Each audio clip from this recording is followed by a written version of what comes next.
আসসালামু আলাইকুম। জেএম শোবিজে স্বাগতম। ভিন্ন রকমের একটি ভিডিও নিয়ে আজ আপনাদের সামনে এসেছি।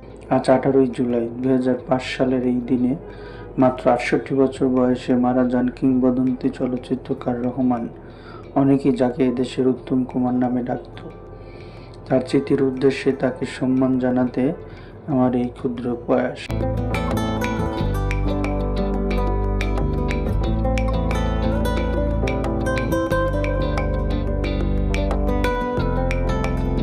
রহমান বাংলা চলচ্চিত্রের সুদর্শন স্বতন্ত্র অভিনয় স্টাইল ও ফ্যাশন সচেতন ছিলেন। কিংবদন্তি অমর এই চিত্রনায়ক।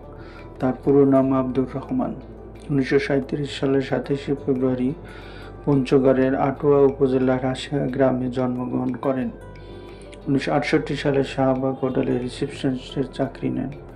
এই শাহবাগ হোটেলে প্রখ্যাত চলচ্চিত্রকার ও তারকা তৈরির কারিগর খ্যাত পরিচালক এহতেশাম প্রায় আসতেন।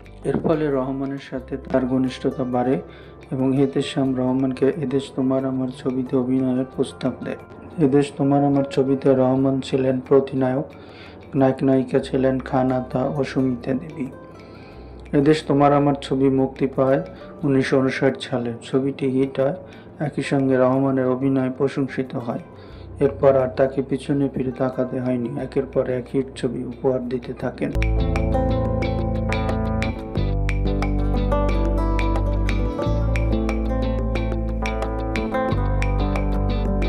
1967 সালে দর্শন চলচ্চিত্র নির্মাণের মাধ্যমে পরিচালনায় আসেন তিনি। দর্শন আকাশ ছোঁয়া জনপ্রিয়তা পায়। এ ছবিতে তার নায়িকা ছিলেন শবনম। রহমান শবনম জুটি সে সময় খুব জনপ্রিয় ছিল।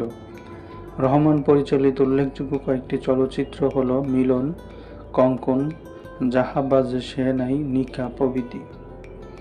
পিত না জানে রিত ছবিতে চুক্তিবদ্ধ হয়ে 1963 সালের জানুয়ারিতে শুটিং করার জন্য রহমান সিলেটে যান।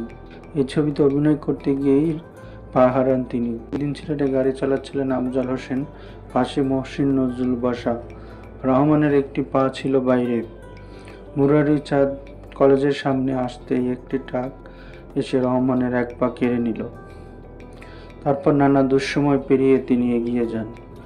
জেএম শোবিজের পক্ষ থেকে অমর এই চিত্রনায়কের প্রতি গভীর শ্রদ্ধা জ্ঞাপন করছি।